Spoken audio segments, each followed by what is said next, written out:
Packers fans, stay up to date on all of your Packers news this season via our newsletter.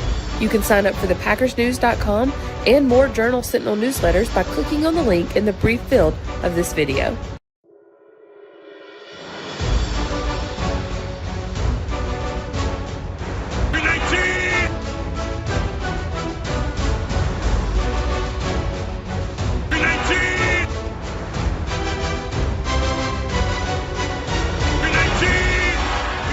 Packers fans, welcome into the Green 19 podcast from JS Online and PackersNews.com. I'm Kassidy Hill, joined by Ryan Wood. You will notice we are a man down this week. Our colleague Tom Silverstein's feeling a little under the weather, so we decided he needed to stay home, get back on the grind, because, Ryan, we might actually have a little bit more football left in us if these Packers are any indication.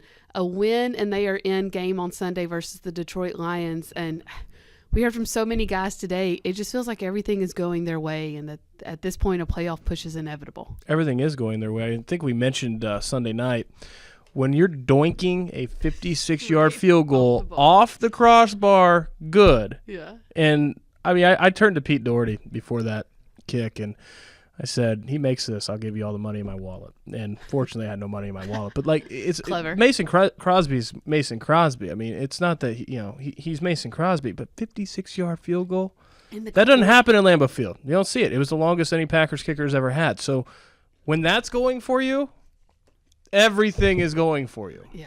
And, I mean, you think about it. 5 different games have fallen their way.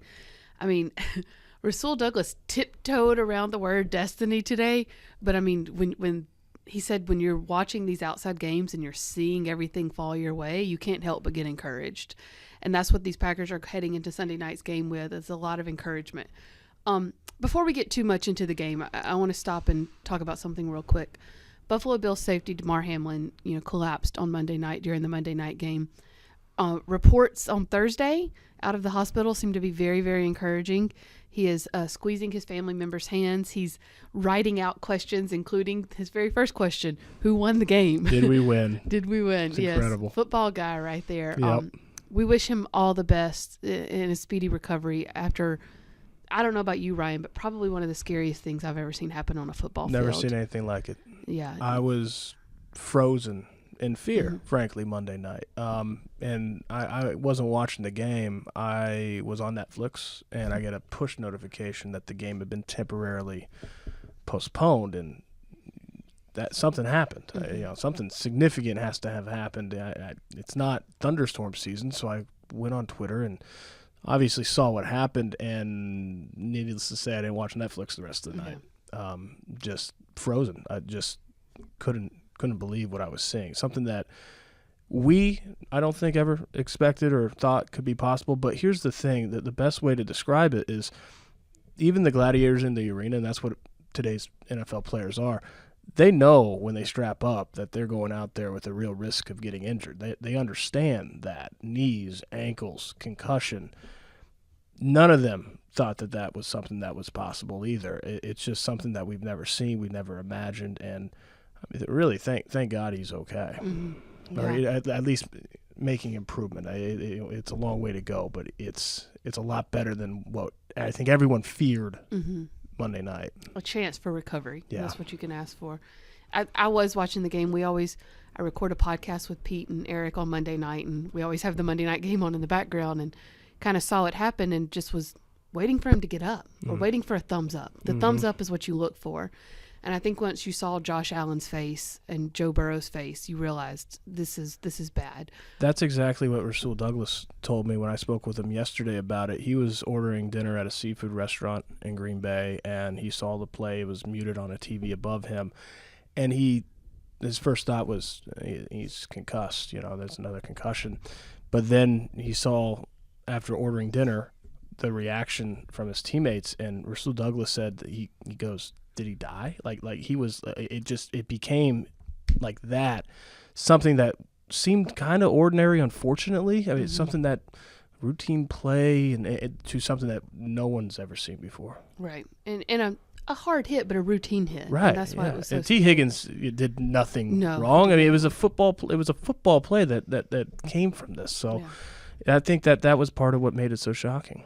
We did speak to a lot of Packers in the locker room this week just about, what it's like as a player having to step back out on the field after having seen that. And a lot of them credited just, the brotherhood of the NFL this week sort of stepping in and being there for each other.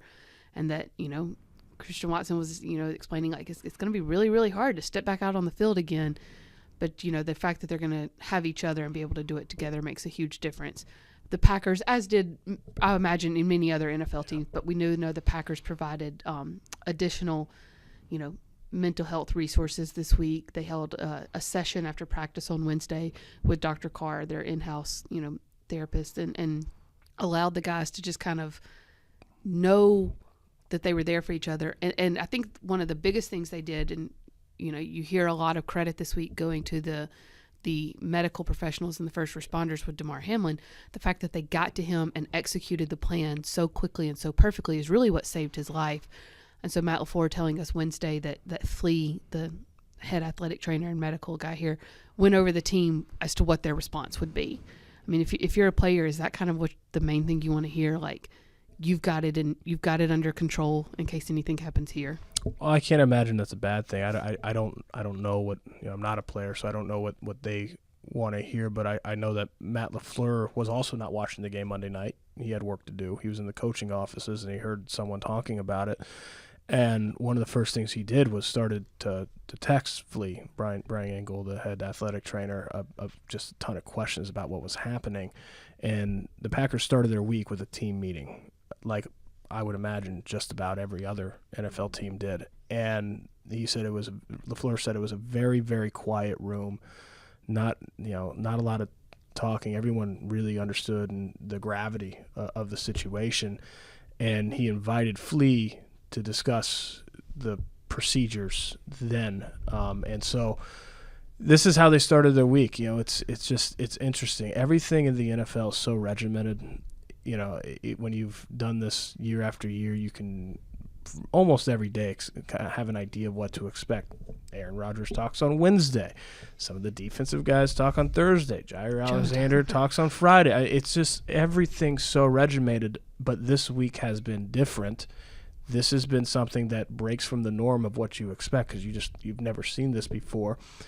And, oh, by the way, there is a football game to still play. They have to go out there now and execute their jobs, which every player I've spoken to, Adrian Amos, Rasul Douglas, they've all said there's no room for hesitation. There's no, when you think you might get hurt, that is when you get hurt. So they have no choice but to compartmentalize the risk that they're taking, the same that they do every week, but even amplified now, because that's just the way the game works. As you said, they do have a game to play on Sunday versus the Detroit Lions. And I'm sure that hearing that Damar Hamlin has been making significant recovery is got to be a huge weight off these players' shoulders, on their minds. Someone asked me yesterday what the locker room was like, and I said, it was actually a interesting balance because there was, the quiet reflection because of Damar Hamlin. There's also still an energy around this team. They're buzzing. They're excited. They've won 4 in a row. Bobby Tunyon was asked today, do you believe in momentum? And he said, yes, it's a very real thing. And this team has it right now. Heading into a team that's record-wise in the same situation as them, with an offense that's clicking, a defense that can be scored on, but it's going to be at Lambeau on Sunday night. Let's just start big picture. This Week 9 game versus the Detroit Lions was arguably one of the Packers' worst performances all season. Do you expect any sort of repeat performance, or is this a different team? I think they're both entirely different teams, and they've both shown that. I buried them after 3-6, after Detroit. That's when I said this season is over, and then it got worse. I mean, 3-6 was not the low point. That's when I said it's over, but I felt pretty justified in thinking that way when they then go out and they have a comeback win against Dallas to go to 4-6, right where they were in 2016, and then they lose their next 2 games. That's the difference between this and 2016. 2016, they hit 4-6, and that was rock bottom. Then they won their last 6 regular season games. They finished 10-6. They had all the momentum. They were 4-6, and they lost their next 2 to Tennessee on the short week and then Philadelphia. It wasn't rock bottom until 4-8, and that's what they were going into December. And then something happened. And I think there's something to be said. The momentum that they got was really generated outside themselves first. Mm-hmm. Everyone in the NFC started losing, and when you see that, they had no right at 4-8 to have any shot, any prayer of the playoffs. But they were getting gifts from everywhere, all the bubble teams in the conference. And when you see that, you start to believe. And you start to think, okay, if we can just win, these other teams aren't doing their part. We can just win, get in. I think that helps spark a lot of belief. And then from Detroit's standpoint, they're 7-2 their last 9. Jared Goff, Matt LaFleur said today, is quite possibly playing his best football. He hasn't had an interception in 8 games. Since the Packers, that was his last interception, early November. He's played clean, and when you have a clean quarterback with a talented offense that is Detroit, they're a team that feels red hot. Now, Kassidy, the one difference between the Packers and the Lions might get eliminated before kickoff Sunday night. If the Rams beat the Seahawks, Seahawks beat the Rams, then the Seahawks have the tiebreaker over Detroit. They don't have the tiebreaker over Green Bay. So that's a scheduling advantage for the Packers. The Lions might enter kickoff knowing that they're out of it. Not to say they won't play hard, but there's a significant difference between the two. But they're both red hot, and they're both playing really good football. Dan Campbell said all the right things this week, the Lions head coach, about if you go into that game knowing you're already eliminated. And he's like, we can either be playing to get in the playoffs or we can be playing to be the spoiler. And he's like, they're both, you want to win both. And I get it. He said all the right things. But if you're a player and you're sitting there knowing you're already eliminated and it's cold and it's week 18, I just can't imagine you're not like, and I'm not a player. I don't have their mindset. I know it's a different mindset. I just have to imagine that, like, there's a little part of you that's like, am I really going to lay that hit that hard? Am I really going to push for that extra yard? Think of it the inverse. The Seahawks are expected to beat the Rams. The Rams are terrible. Right. So if the Rams actually upset the Seahawks and then the Lions have this chance, kind of like the Packers been having chances, sparking belief, think about how turned up they're going to be. Yeah, that's a great point. They're going to come out with their hair on fire in a way that I'm sorry, but you can't duplicate that knowing that if you win, your season is still over. Yeah. Doesn't mean they're not playing hard. It doesn't mean that they don't want to win and that they're not going to do everything they can to win that game. But you're not playing with your hair on fire knowing that your season's already over compared to, holy smokes, the Rams upset the Seahawks, and there's a real chance now all we got to do is go out and win this game. It's just different. Let's talk about the actual X's and O's part of it, though, too. This Packers offense, in my opinion, is drastically different than who they were when they played the Lions the first time. You've seen them really kind of find something with Christian Watson.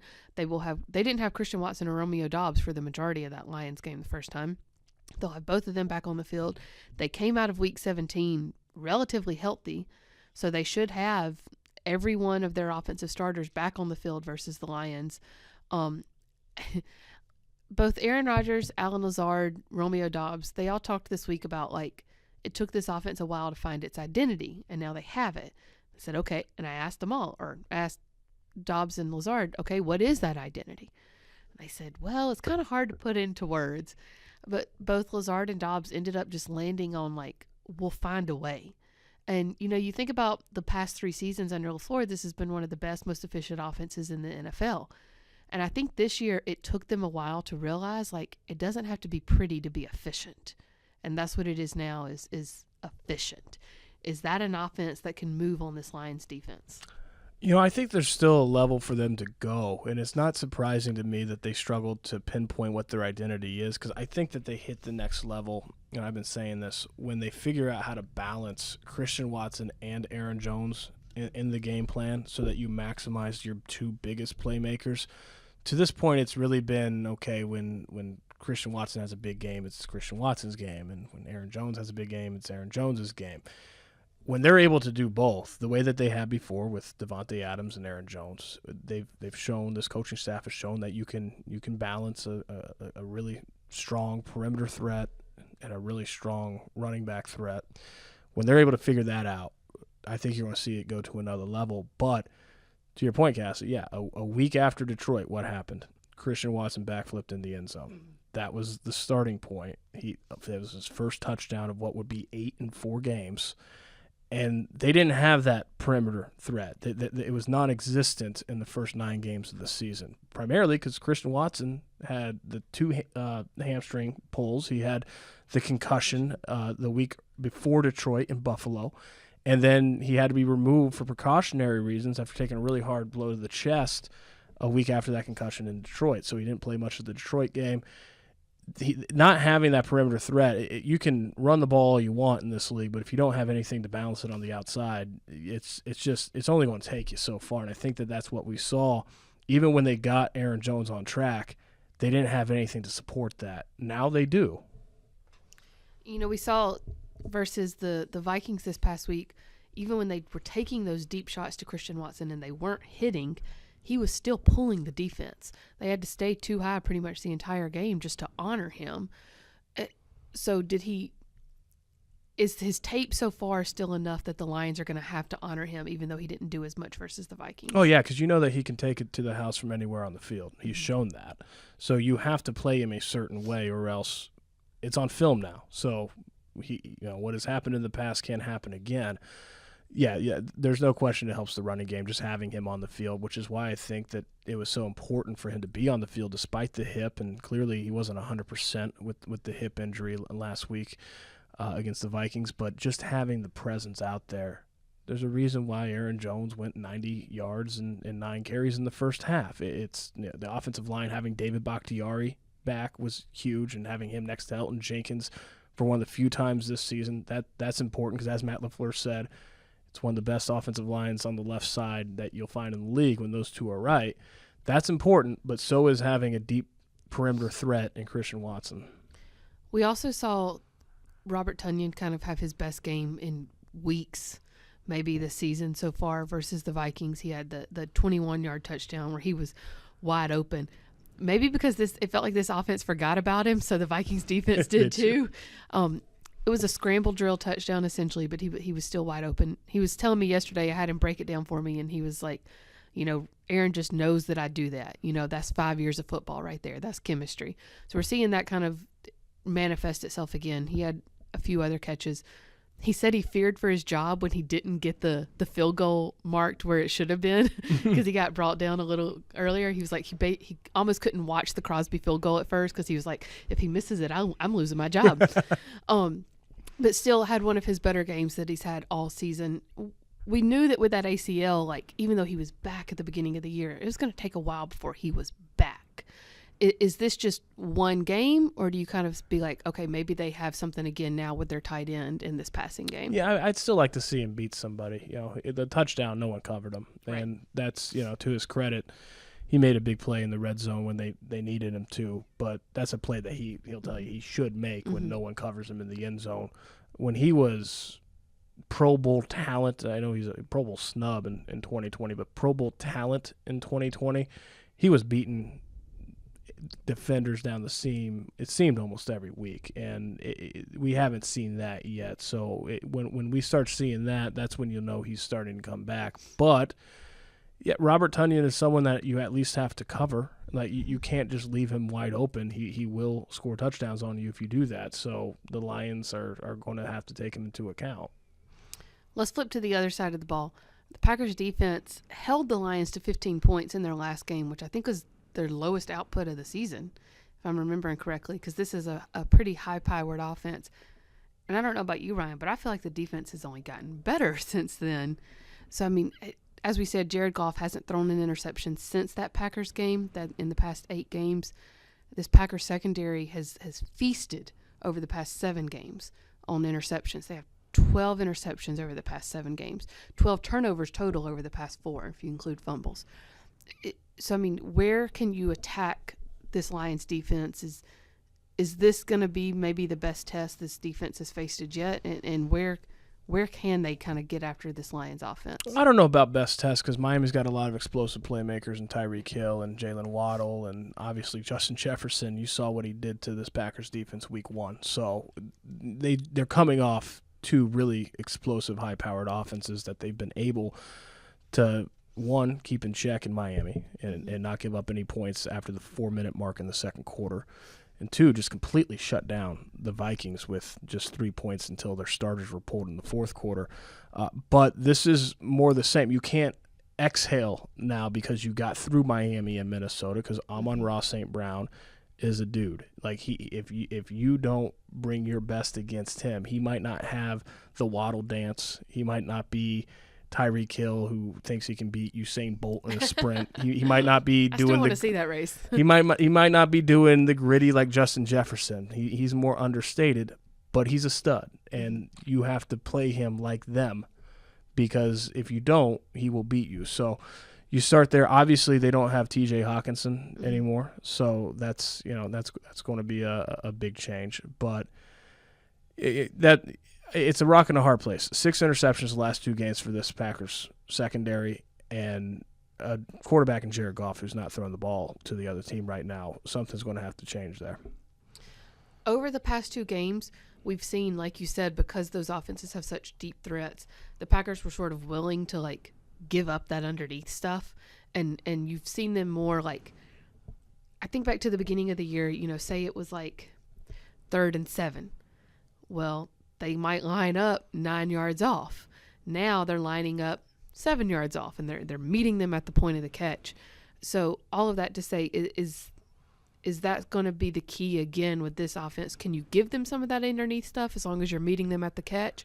Or with Jamal Williams is in there as well, do you kind of have to, like, play it a little differently? I asked that a really convoluted way. I hope you picked up what I was trying to figure out. I think the key, and I think what's been even more significant than 6 picks in the last 2 games, not to underemphasize the picks. Like, interceptions, turnovers win games. Those are hugely important. But the process of how they're getting there, the bigger improvement to me is that since the second half against Miami, there's been no leakage deep. They've been able to button up the top, keep the top on the defense, and not give up explosive gains, which they were getting killed with early in the season. Now, only 2 20-yard catches when they played in Detroit. One of them was on a little leak out to DeAndre Swift, when Quay Walker missed a tackle in the flat.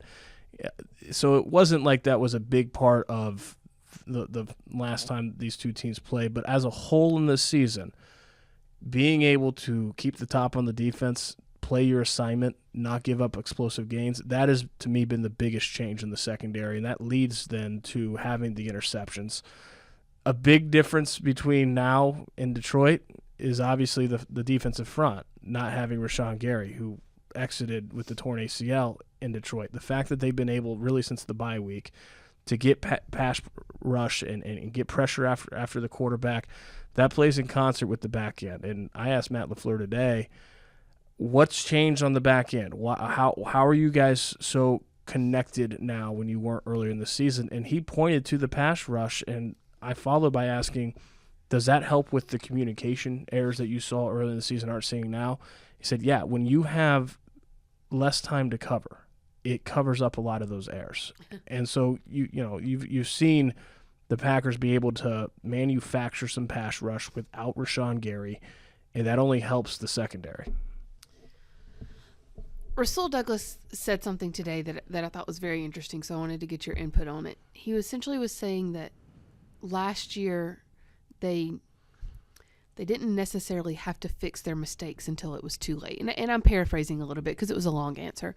But he was essentially saying they didn't have to fix their mistakes because the mistakes weren't prevalent, but they were still there, or costing them, but they were still there until they cost them everything. This year, those mistakes were front and center, and it was obvious to everyone who was watching a Packers game what was going wrong and where. And that if there was any chance for them to get back to this point, they had to address those things early on. Is there something to, like, having to go through some tough times to figure out who you are as a team? I think there's something to that. Think about what the biggest mistakes on a weekly basis were last year. Special teams. Mm-hmm. Every stinking week, right? If it wasn't a block punt, it was a missed field goal. If it wasn't a missed field goal, it was poor kickoff coverage. If it wasn't poor kickoff coverage, it was Amari Rodgers returning punts. It was always or not returning punts. It was always something. And then eventually it cost them with a block punt in a game that the defense was dominating, in a game that the Packers could have just ran forward on offense and closed it out. It cost them everything in the biggest moment in the playoffs. So there's something to be said for that. Now, don't get it twisted. There's no question the Packers would rather be trying to go 14-3 tomorrow or Sunday this week and being able to already have their ticket punch instead of needing to win the finale to get in. There's no question they'd rather be in last year's position than this year's. But you've seen teams, and you go back to the 2011 Packers, 15-1. They cruised through the regular season, beat by the Giants in the divisional round. When you have teams that are able to coast, and then you have teams that go into the playoffs by the skin of their teeth, the throttle to the floor, it can, from a momentum standpoint, it can make a difference. So that's where the Packers are positioned now. The past 2 years, they've been able to largely coast. They're positioned to have that full throttle going into the playoffs, but they just have to take care of business. I mentioned to Romeo Dobbs today about 2010, and you know how the Packers sort of got in by the skin of their teeth. They were the wild card seed and had to go on the road for every round and then won the Super Bowl. And you could, as I was saying that, you could just like see his eyes getting bigger and bigger. And he was like, wait, that was the Super Bowl year? And I was like, yeah. And he's like, the last seed? And I was like, yeah. And Dean Lowry walked up and he's like, yeah, man, that was a wild card year, or just had to figure out how to get in there and just had to figure out how to make it happen. And it was like something just dawned on Romeo Dobbs when Dean Lowry and I were telling him that. And he was like, so like, we could do that. I was like, you could do that, but you got to win Sunday first. First of all, rookies make me feel really, really old. The fact that 2010 was like some type of ancient history, which I guess in the NFL it is, but holy smokes, I feel really old now. But no, I mean, He would have been, 10 years old probably? Yeah. Boy, wow, I feel the gray right in my beard just thickening. No, I thought it was interesting that Aaron Rodgers said yesterday that this team is more talented than 2016, a team that went to the NFC Championship game. Now, he said that 2016 team had a lot more experience. A lot of guys have been in big games, right? Because you got a lot of leftover still from the Super Bowl run in 2010, 2014. They went to the NFC Championship game, and they played in more big games. And this is a more inexperienced group. A lot of rookies on this team making significant impact. But from a talent standpoint, and I mean, think about it. Special teams now compared to 16, compared to 14, compared to last year. Compared to 6 weeks ago. Yeah, huge difference. Defense on paper should be dominant, and we might be starting to see that now. We don't know. It's got to continue, but we might. I mean, what they just did to the Vikings was as good as they've been all year. And then you've got that really talented running back tandem in the backfield behind Aaron Rodgers. Christian Watson's a talented guy. I mean, they've got a lot of talent. They just don't have a lot of experience, and now this is where they really get to cut their teeth and play in big games. Before we wrap up, Ryan, speaking of big games and big moments, we don't know what Aaron Rodgers' future is going to be. I don't know if he knows what his future is going to be. But you have him, you have a lot of guys, especially on offense, that, this is the last year of their deal. Could this be the last game in Lambeau where we see some of these big names in the Packers uniform? And if so, how do you kind of rectify that in your mind? Well, it could be this year. It could be next year. It could have been last year. Every year at this point, that's the possibility. I asked Aaron Rodgers that because if they win Sunday, they are the 7th seed, which means that they are done at Lambeau Field.